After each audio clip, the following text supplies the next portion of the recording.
Let's go, let's go, let's go, and welcome to the podcast with myself, Fela, and Frank. Hey, y'all. Hey, we're talking about success and how to get to it, and we're taking excerpts out of Frank's book. I knew that. 116 Thoughts That You Already Know That Will Change Your Life. Available now on Amazon. Link in the description. So, we're getting into the 34th chapter of this book, Which is short chapter. I love these. 116 thoughts with 116 pages. One page on one front side. Yeah. I love it. One of my favorite kind of books. Exactly. Give me the goods, I'm out of here. Yep. Exactly. So that's what we're gonna do today. So we're gonna go with chapter 34. Dang, food is good. Food is good. Here we go. We see Larry. He's an artist who plays only for himself. The sound he makes resounds through empty halls and stages. As he flatly sits on an always empty wallet, he said it was perfectly okay because he claimed that he only lived for the music. He was found dead 2 weeks later with his music still unheard because Larry was stupid. Hashtag don't be like Larry. Yeah, because they always say don't die with your best music still inside of you. I forgot what book that was, but someone said don't die with your best music I've unheard. heard that before, yeah. Yeah, I mean, don't, like we're doing now. Don't because I had an incident about a year ago, that I had to go. It was touch and go. The doctor said, if you don't do this procedure, you're going to die in about 7 hours. And so it hit me pretty hard. And so same kind of thing. It's like, why would I want to go longer than now to keep from talking about the stuff that we're talking about? So that's one of the reasons I felt an impetus to want to make sure to start doing this and talking to you about this, and having a situation where we can kind of sit and maybe at some point in the future be able to take questions from people so we can. It's more immediate, it's more one-on-one, and that's what my desire is. I like doing that. Yeah. But back to Larry, it's so many musicians I know will claim they don't really care about X, Y, or Z, but in reality I think they do care. What I've discovered is they fundamentally do care. What they don't want to do is admit that they care or admit what their goals are, because they feel like if I say it and I don't make it, you'll laugh at me, or someone will think me inferior, or it's just some negative association with this idea of saying what you want. Right. Or my favorite, that person's a sellout. Yeah, they sell out concert halls and stages, and they sell out auditoriums. Yeah, that person. So it's like, look, if they enjoy that music, then are they a sellout? It's like, I think it's like trying to understand something. We're in a business. So, they always say when art meets commerce, it's always a bit of a tricky situation, And so you have to understand something. If you want to play music for a living, you have to sell yourself playing music for a living to someone who wants to buy what you're selling. And you might have to be a chameleon and adjust that a little as you go, but fundamentally, why is someone motivated to buy what you're selling? So one of the best ways to not have to face that is to say, oh, I'm just doing this for art. I love music. I don't really care if anyone likes it. I'm just doing this for myself. Well, yeah, tell your spouse that when they haven't eaten in 4 days. And so, you know what I mean? And so you dig. The spouse will always be. That's the clarifying entity.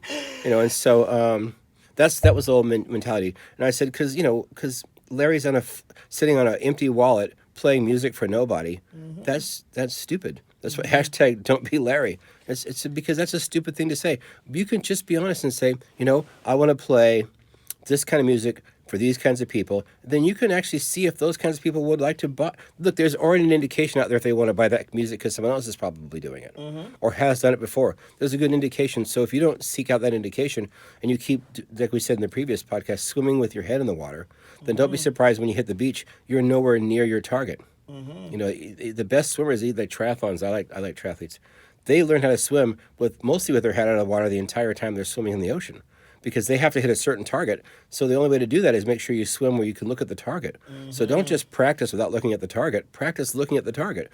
So a guy like Larry, he wants to keep his head in the sand because he's told himself, that's how I show that I respect art. It's just about art. It's not about money makes everything icky. Money makes it so you can keep playing music. Marvin Stan, Marvin Stan was a trumpet player in New York. He came to my school and he said something that I always remembered. It's hard to play good music when you're starving and you're in pain. It's hard to play the music that's in your heart when you're starving and you're in pain. And so one of the reasons I wanted to even do this podcast is explain to students that might be listening to this, or maybe people that were former students that might help someone else to explain this to them, that it's good to play art. It is, but at some point you have to sell what it is you're doing. So when you're in college or even later, if you take the mindset of who is going to buy what I'm selling, well, maybe they're not going to buy it this way. So maybe you change the sign in your restaurant. You know what I mean? And so people, it becomes something else, because ultimately, if we can't sell what it is we're doing, then we won't get to do it. And that's pretty much why I said, don't be Larry. Larry's stupid. Yeah. You Stupid do Larry. want to eat. StupidLarry.com. Yeah. You do have to do what you got to do in between, to getting to where you are. But yeah, always know, keeping your head out of the water.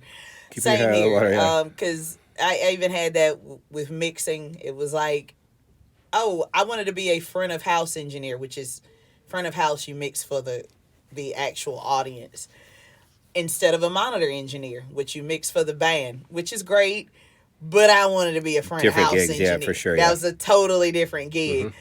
And I had to, keep my head above water to go towards the front of house gig, because I could have easily ended up in monitor world, which was not my bag. Well, plus some of the monitor engineers that make you crazy as a musician. You're always trying to get the attention of the monitor guy or Right. gal, and they're never looking at you. They're like tweaking the monitors. Like, Yes. why are you tweaking the monitors? This is how we like it. They're tweaking. They're just like what you. It's like a go play solitaire on your phone or something. But we do need you to look up every now and then. They never.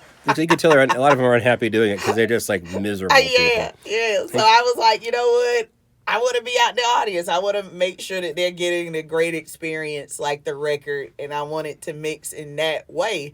But I had to be very diligent on only taking those gigs, pretty much. It was like every now and again I would do it. I could do it, but I knew if they saw me doing it too much, then that's what you're going to do. So, well, that's the thing we'll talk about in a further chapter as well, Yeah. this idea that once you kind of have an idea where you want to go, you have to be maybe okay with making less money at first. Yeah, So exactly. people understand what it is you want to do. We'll talk. Well, I'll talk about that more in a later chapter. Yeah. But that's one thing my wife struggled with, is the idea of making less money at first, so people don't get confused about what you're doing. We'll talk about that later. But I like the idea, because let's just be honest. To me, Yeah. the best monitor engineers are the ones that want to be there. yeah. Because there are guys that that's what they want to do. You can tell because they're excited. Is this right? Is this the right EQ? Right. Let's Yeah. get your monitor so that it's not too loud, but it's what you want to hear. Uh-huh. Because we did Jimmy Fallon last Friday, and with Paul Schaefer band, and I never liked they were nice. They bought us in-ear molds, and you go to the eared guy, and he clears out all the gunk out of your ears, and they put this foam. You're completely deaf, and all you hear is your ears ringing,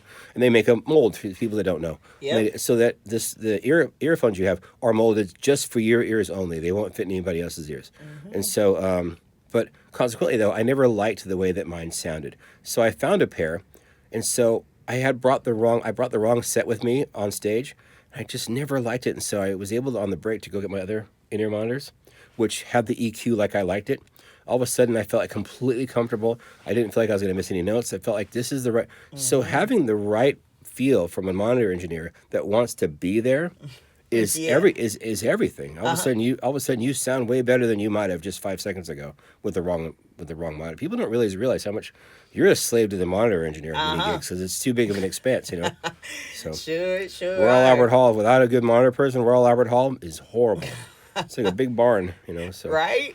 so, yeah. Right? You don't have to go I off into mean, too much of that, but fundamentally, don't be Larry. Yeah. Be happy to make a living for a living.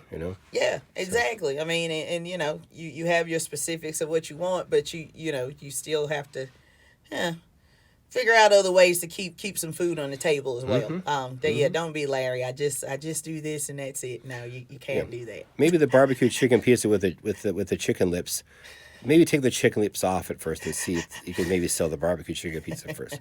Then maybe add the chicken lips as an extra thing. Hey, do you want chicken lips? Don't make them all the same thing. Don't be Larry. I mean, again, don't be Larry. Don't be Larry. I think that's the word of the day. That's the word Don't of the be day. Larry. He's stupid. Hashtag don't be Larry. So, all right. I think that's it for this one. Thank you guys for coming in, listening. Please subscribe. Check out the book. I Knew That. Anything else you'd like to finish No, up all I have to with? say is tamp it up. All right. So from Frank and myself from One of One's production studios, tamp it up and let's go. We should probably tell them what that means at some point. One of these days. Okay.